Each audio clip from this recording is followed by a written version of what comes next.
Seguimos en Fuera de Orden, crónica de la desgracia nacional e internacional, plomería informativa. Este es el programa número 254. Gracias por estar acá de vuelta. Les saluda de nuevo Daniel Lara Farías. Gracias a todos los que se han suscrito a mi cuenta en Patreon, patreon.com/delaraf, patreon.com/delaraf. Con tu apoyo me ayudas a seguir creando contenidos para todos.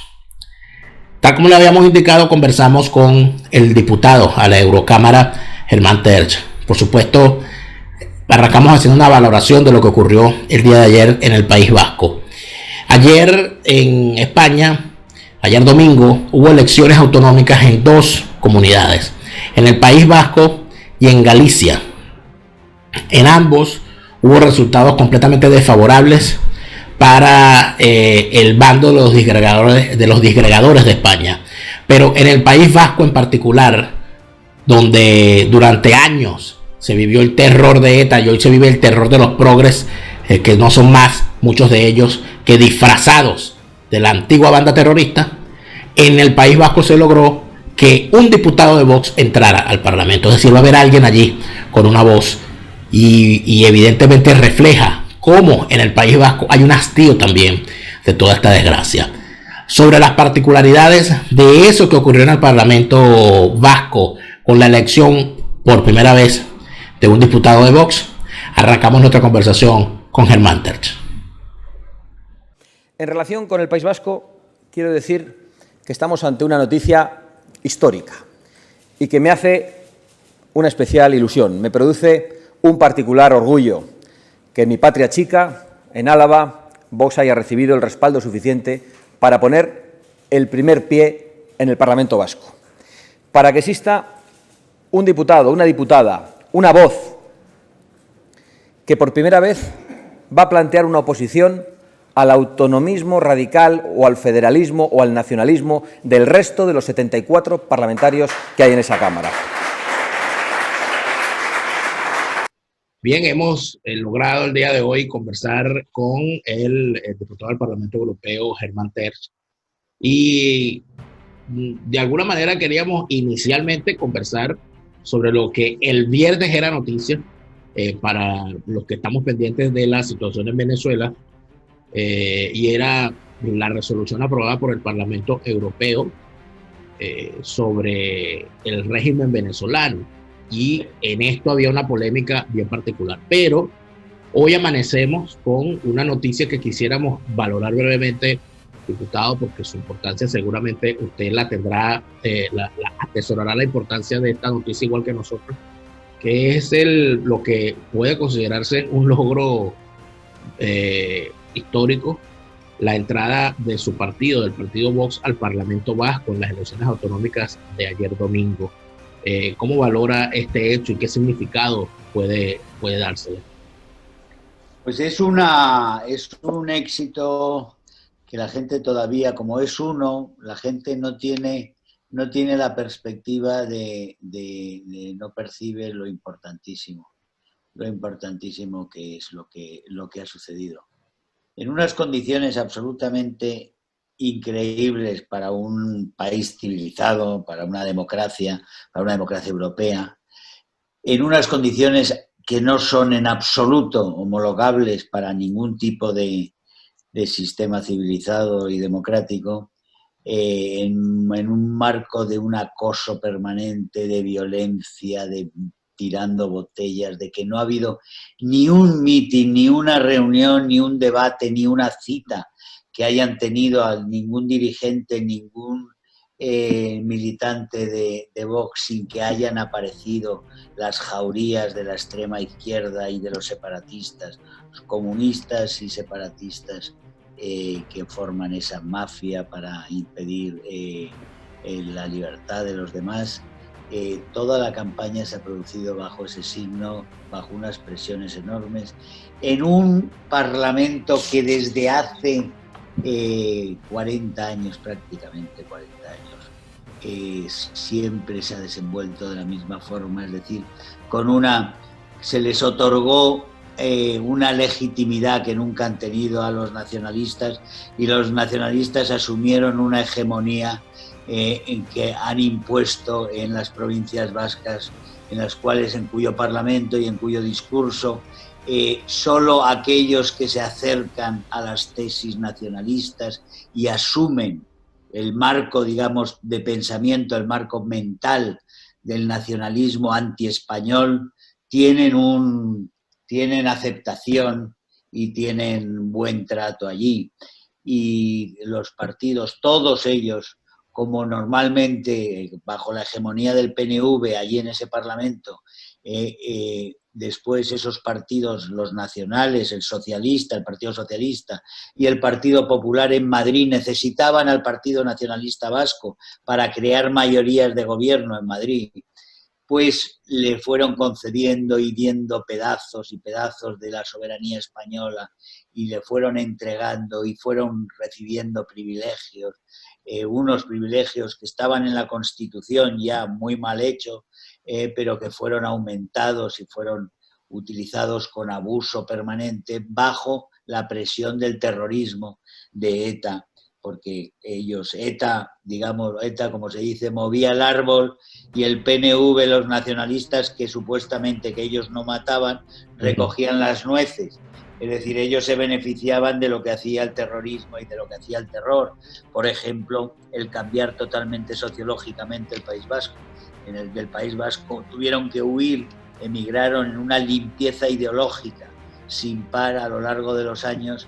Emigraron 300.000 vascos, se fueron por miedo, porque vivir allí es muy difícil si no formas parte de la secta o de la tribu, y aceptas y acatas todo lo que son los rituales tribales del nacionalismo vasco. Quien no los acepta tiene una vida mucho más difícil, y además es señalado, y como te manifiestes leal a España o te manifiestes patriota español, pues te pueden desde quemar a tu negocio, antes por supuesto extorsionarte o matarte. Ahora no te matan, pero porque no lo necesitan ya no necesitan, porque se les ha dado todos los recursos necesarios para llevar a cabo su proyecto separatista a medio plazo en el movimiento. Y ahora, como tienen en Madrid un gobierno del Frente Popular, cuyo proyecto es un cambio de régimen también, con la transformación y la interrupción de la continuidad histórica de España, pues tienen ahí un aliado natural en el cual separatistas, comunistas y socialistas forman, digamos, un frente muy, muy homogéneo para llegar a estos fines, cuyos los fines no son otros que el cambiar España, cambiarse las estructuras de España, romper la España territorial, romper la nación, destruir la nación española, y por supuesto derrocar a la monarquía, que es uno de los impedimentos para sus planes, ¿no? Sí. Entonces, sin embargo, en ese contexto, que nosotros, con toda la violencia, señalando a Vox, señalándonos como los fascistas, los franquistas, los monstruos y tal, que hayamos logrado con un coraje que ha sido una campaña brutal, que hayamos logrado ya meter una voz dentro de ese Parlamento, les destruye la unidad de coro que tenían. Claro. Y eso para ellos sabían que era peligrosísimo para ellos. Bueno, pues ha sucedido. Y esto promete que realmente el muro de silencio en el País Vasco para todo lo que es la defensa real de la verdad, de la libertad y de España, ese silencio se ha quebrado definitivamente, y ellos lo saben. Ahora, los que estamos habituados a seguir la política española, y no de ahora, sino de siempre, sabemos lo difícil y lo duro que era hacer política en un partido que no fuese nacionalista en el País Vasco, y llevaban una pesada carga por igual todos aquellos que formaran parte de partidos, fuese el PSOE, fuese el Partido Popular, con un buen número de asesinatos, de mutilados, de perseguidos, de gente que tuvo que vivir toda su vida con escolta y con miedo, además. Esas persecuciones, de alguna manera, ya tú nos dices que no matan porque no les hace falta, pero se persigue a la gente del PSOE que la gente del Partido Popular y se les sabotea sus mitines y se les estigmatiza en el País Vasco de la misma manera que se está haciendo hoy con el partido Vox? No, no de la misma forma. El Partido Socialista puede hacer sus mítines tranquilamente en el País Vasco. Es decir, en el País Vasco se exterminó al partido UCD, ETA, exterminó a toda la dirección en los años 80. Recordemos, ese fue el primer partido que realmente fue objeto. La Unión de Centro Democrático fue prácticamente exterminada. Bueno, Jaime Mayor, gran amigo Jaime Mayor Oreja, es de los pocos, que después fue ministro con Partido Popular, es de los pocos supervivientes de aquella dirección. Sí. Fueron exterminados. Después han muerto muchos, han muerto socialistas, han muerto más miembros del Partido Popular. Pero hoy por hoy ningún partido está siendo sometido a un acoso como el que se somete a Vox, porque Vox es distinto. Es que Vox lo señalan todos y sobre todo lo que ha habido es una complicidad enorme. Ha habido unos delitos electorales en España que son de una gravedad, son un escándalo absolutamente infinito. Los votos por correo, todo el reparto de votos por correo que hizo Vox, que pagó Vox en correos, lo bloqueó Vox primero, lo bloqueó Correos primero con un pretexto de que los sobres llevaban una serie de comentarios de periódicos. La Junta Electoral aceptó el recurso de Vox e impuso que eran legales y que había que distribuirlos. Bueno, pues el día anterior a las elecciones, el 80% del mailing del reparto de Vox no se había hecho, no lo había hecho Correos. Luego, esto es un clarísimo caso de delito electoral por parte de Correos. Correos, que está presidido por un señor que se llama Serrano, que es la mano derecha para asuntos turbios del señor, bueno, los asuntos turbios son casi todos, del presidente del gobierno, Pedro Sánchez. Fue su colaborador desde hace mucho tiempo y le puso en ese cargo, que es uno de los cargos de máxima remuneración entre los cargos en las empresas públicas, lo puso allí, lo puso por algo, entre otras suponemos que para este tipo de servicios, desde luego se le va a presentar, y anunció Santiago Abascal ayer, que se presenta denuncia contra ellos, igual que se ha presentado denuncia contra los delegados del gobierno, precisamente por su pasividad ante las agresiones que se han sufrido a lo largo de toda la campaña. Pero eso quizás sea bueno explicarlo, el diputado, porque muchísima gente quizás no conoce que en el sistema electoral español la forma de votar de alguna manera no es del todo secreta, pues cuando el elector acude a la mesa debe tomar la tarjeta del partido por el cual va a votar, introducirla en un sobre, por lo tanto, por lo menos los miembros de mesa pueden verlo.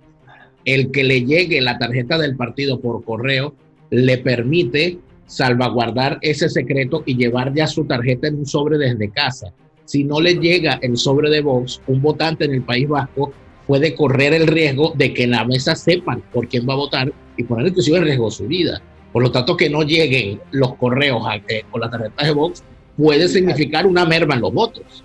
No solo puede significa con seguridad una masiva merma en los votos, claro. Porque hay mucha gente que solo vota si recibe el voto en su casa. Claro. Quiere decir, no se van a atrever a coger en el colegio electoral la papeleta de Vox, incluso si estuvieran en la cabina, porque no se atreven a hacer el acto. Es decir, el acto de entrar en la cabina ya es sospechoso dentro de los pueblos pequeños, es decir, que no lo hacen y cogen, y si ellos van desde casa con el sobre cerrado, el que no tenga en casa la papeleta con la que quiere votar probablemente no vote, pero en el caso de Vox es extremo, porque coger la papeleta de los partidos separatistas no implica ningún problema, porque nadie amenaza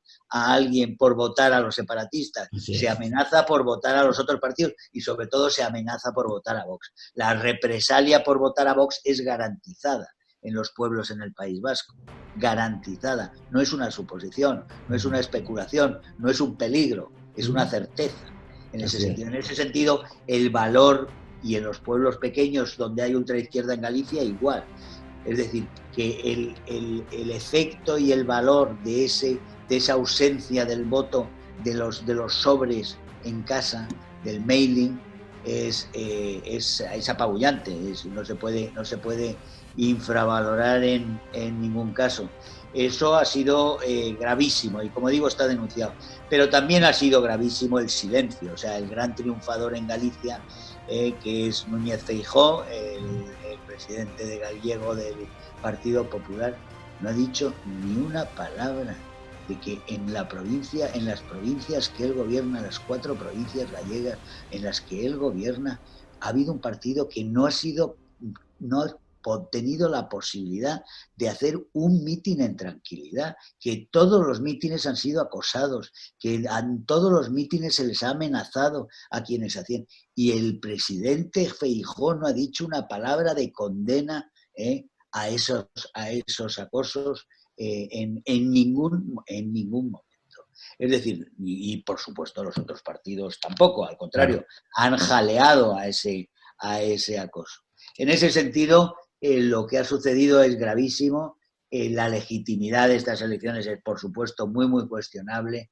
Y desde luego son unas elecciones que no son en absoluto homologables con unas elecciones limpias en Europa, las normales, que se producen en los 26 distintos, o 27, incluyendo el Reino Unido, 27 países miembros de la Unión Europea. No hay ningún país en Europa que tenga regiones donde las campañas electorales se diriman a pedradas, amenazas y acosos y amenazas de muerte y violencia física contra los candidatos de un partido legal, que es el tercer partido de la nación, que es el tercer partido en el Congreso de los Diputados, recordémoslo. Sí. Vox tiene 52 diputados, tiene 4 millones de votos en España, y a ese partido se le acosa violentamente por todas en las regiones, en el País Vasco, en Galicia, se le acosa violentamente, y ninguno de los otros partidos, ni los gobernantes, dicen esta palabra es mía, ni tienen ni una palabra de reproche para los agresores, para los violentos, para las bandas violentas que se reúnen para sabotear los actos electorales. Es decir, el delito electoral ha sido permanente y gravísimo y un escándalo nacional.